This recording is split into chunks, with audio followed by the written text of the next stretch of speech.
Muito bem, estamos de volta e a pergunta que a gente se faz é o que o pecuarista precisa saber ao escolher o seu suplemento mineral aí para o rebanho. E quem vai nos ajudar com essa e outras perguntas é o Bruno Benatti. O Bruno é gerente de produtos da Mosaic. Seja bem-vindo, viu, Bruno? Obrigado por mais uma vez estar aqui conosco e dessa vez para a gente falar dessa condição importante aí que é a utilização, o uso e a escolha do suplemento mineral aí para os animais. Vamos começar conceituando ou entendendo a importância da suplementação mineral aí para os animais, Bruno, porque principalmente são elementos que vão ajudar no desenvolvimento, na produção, na produtividade e no resultado final aí dos animais, né? Conta mais pra gente por que são tão importantes, a suplementação mineral é tão importante e o que o pecuarista precisa saber. Seja bem-vindo, meu caro. Alexander, bom dia aos colegas aí do Notícias Agrícolas. É um prazer estar aqui com vocês e falar sobre suplementação, né? Primeiro, ir falar por conta o porquê da importância do suplemento, né? Bom, primeiramente a gente tem uma pecuária, a nossa pecuária, né? Ela sempre vai ter alguma fase que vai ser feita a pasto, certo? E um ponto importante da gente saber é que a pastagem, muitas das vezes, ou na sua totalidade, não vai suprir as necessidades que o nosso rebanho precisa.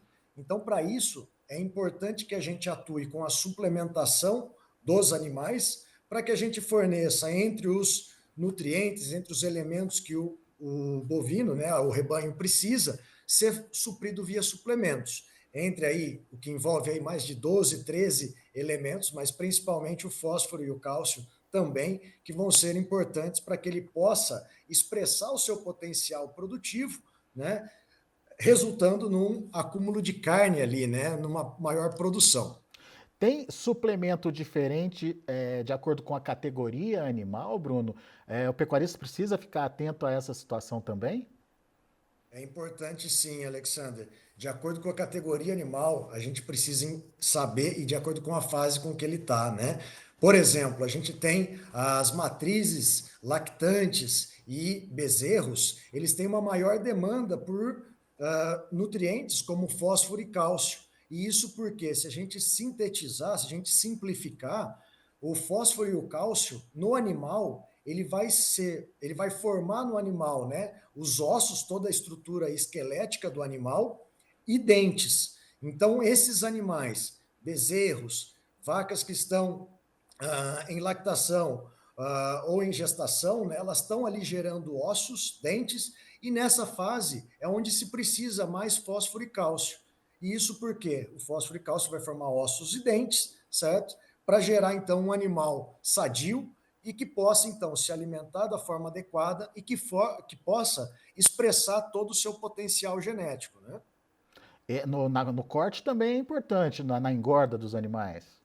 Sim, todos os processos, a gente fala muito em osso e dentes, né? Mas o fósforo, se a gente pegar um animal como um todo, o animal ali, em cerca de 3% do animal, ele é composto de minerais, certo? E desses minerais, cerca de 80% é fósforo e cálcio, que vai atuar, o fósforo e cálcio, a gente fala em osso e dente, mas ele também faz parte da composição de todos os órgãos moles dos animais, bem como de toda a parte metabólica, geração de enzimas dentro do animal, certo? O que vai também na parte de corte, como você bem colocou, é extremamente importante que a gente tenha o suprimento de todos os nutrientes de forma adequada, para que então o animal possa, numa fase inicial, crescer, desenvolver, mas também na fase de terminação, né, que ele possa acumular mais a carne e ter o acabamento da carcaça como um todo.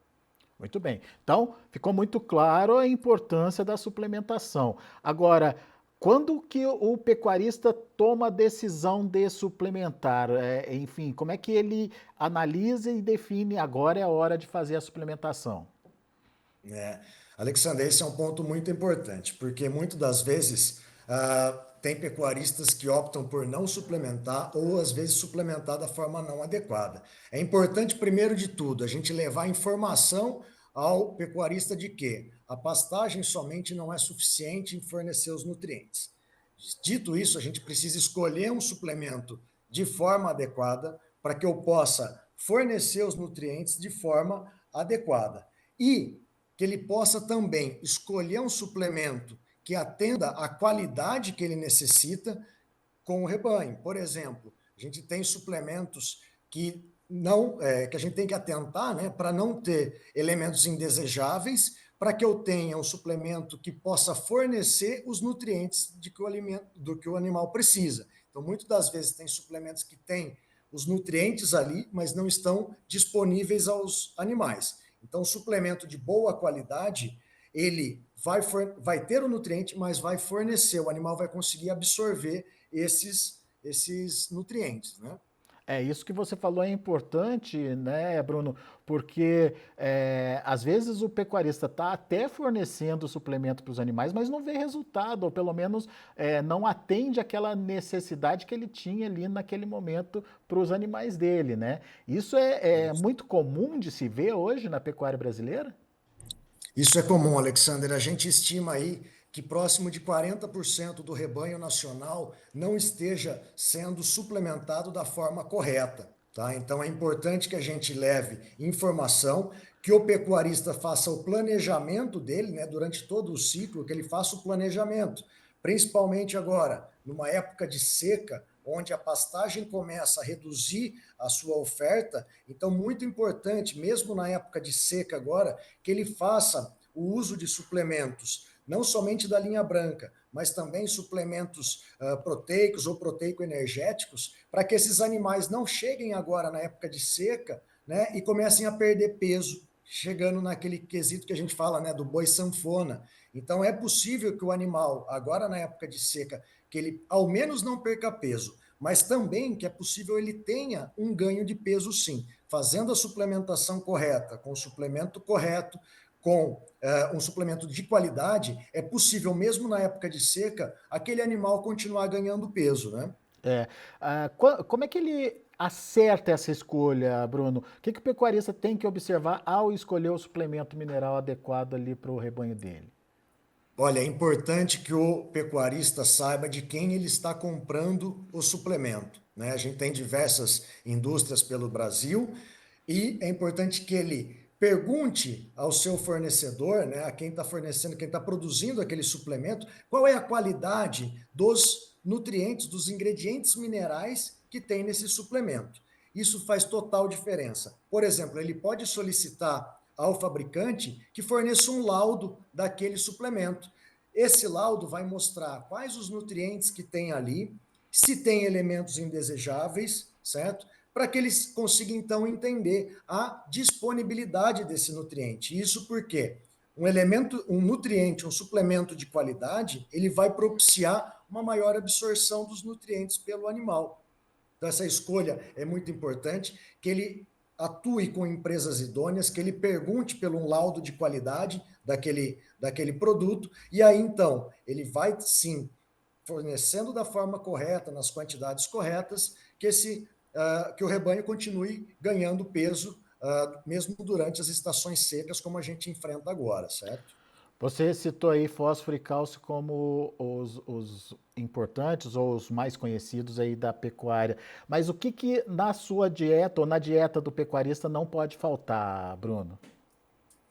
Olha, é importante, todos os nutrientes são importantes, certo? Num suplemento ele vai ter ali de 12 a 13 nutrientes, certo? Mas o fósforo e cálcio, ele é extremamente importante, não pode faltar, bem como a oferta da forragem ali. Então, o planejamento, seja para ele manejar corretamente a pastagem, para ele adubar corretamente a pastagem, para ele fornecer o suplemento de forma adequada, todos esses quesitos são importantes. E é importante, como a gente falou, né, ter a qualidade, porque eu não posso ter num suplemento elementos indesejáveis. E isso, de acordo com a fonte que é utilizada ali do fósforo e do cálcio, eu posso ter em alguns quesitos como esse. Em alguns outros quesitos, como no caso aqui trazendo um pouco, né, do que a Mosaic produz, a gente atua com rochas ígneas, que faz total diferença na produção do fosfato, porque as rochas ígneas elas têm baixos níveis de contaminantes. Além disso, todo um processo produtivo bem controlado, de qualidade, eu gero uma fonte de fósforo e cálcio de baixo, com níveis adequados de elementos indesejáveis, e com isso, então, tem uma melhor disponibilidade desses nutrientes para o animal. Ou seja, a fonte de origem aí desses nutrientes também é importante de se saber, ou pelo menos de prestar atenção nesse componente aí no final das contas. É muito importante, Alexander, isso porque basicamente a gente tem fontes de fósforo, né, vegetais ou minerais. A grande maioria na suplementação é utilizado mineral. E esse mineral pode vir de rochas ígneas ou sedimentares.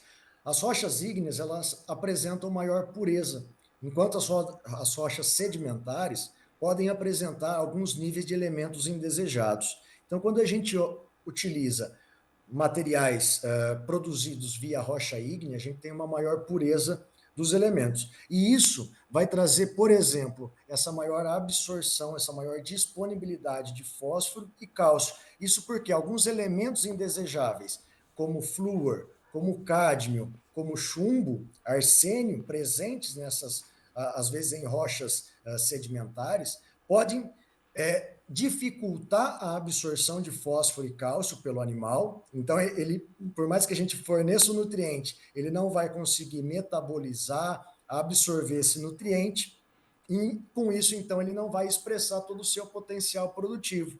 Que o que é expressar o potencial produtivo? Seja ele crescer, seja ele ter o ganho de peso. Então, uma boa nutrição com produtos adequados, ele vai sim trazer muita diferença no resultado de ganho de peso, que é o que se espera na pecuária, certo?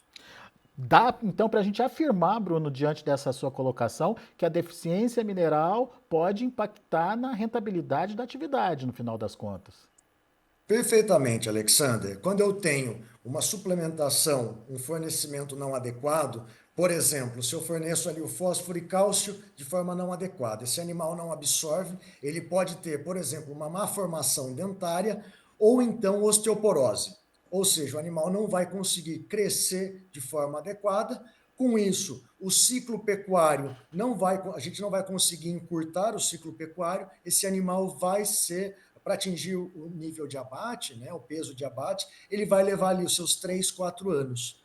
Quando a gente faz todas as operações de forma adequada, seja suplementação, o manejo em toda a fazenda como um todo, a gente consegue sim ter o ganho maior, consegue ter encurtar o ciclo pecuário, ter animais precoces e animais que possam expressar o seu potencial genético, né? Isso porque a nossa genética é bem evoluída. Mas de nada adianta eu ter uma boa genética se eu não tenho essa genética sendo alimentada, suprida de forma correta, né? Então, todo esse conjunto, quando eu suplemento, faço todos os manejos dentro da fazenda da forma correta, eu posso sim impactar na rentabilidade da pecuária e do pecuarista como um todo. É, tem que ser eficiente, rentável e sustentável, né? Hoje já não se preconiza mais um boi de 4, 5 anos, não faz sentido do ponto de vista sustentável mesmo da produção, no final das contas, né, Bruno? De forma alguma, e é importante trazer esse tema sustentabilidade, né? Isso porque tem muito se falado. O que a gente entende? Veja bem, Alexander, quando a gente encurta esse ciclo pecuário e a gente aumenta o ganho de peso por animal e aumenta o ganho de peso naquela determinada área, a gente está produzindo mais animais, mais carne, mais alimentos na mesma área. Então, com isso, a gente não é necessário abrir novas áreas. Então, todas as áreas permanentes de preservação do nosso Brasil, elas podem continuar e devem continuar preservadas, certo? Enquanto isso, a gente faz o quê? A gente aumenta a produtividade por área, certo? A gente aumenta a produtividade na área atual, fazendo um bom manejo da pastagem, bem como uma suplementação correta. Isso é extremamente sustentável. E só para trazer um dado importante também, quando a gente encurta esse ciclo, Muito se fala hoje, né, em pegada de carbono e tudo mais. A gente consegue reduzir a intensidade, o quanto é emitido de carbono por quilo de carne quando a gente intensifica o processo. Ou seja, eu estou fazendo uma carne mais limpa. Eu estou emitindo menos carbono para a atmosfera para gerar um mesmo quilo de carne. Olha que interessante, isso é super sustentável, não é mesmo? Muito bom.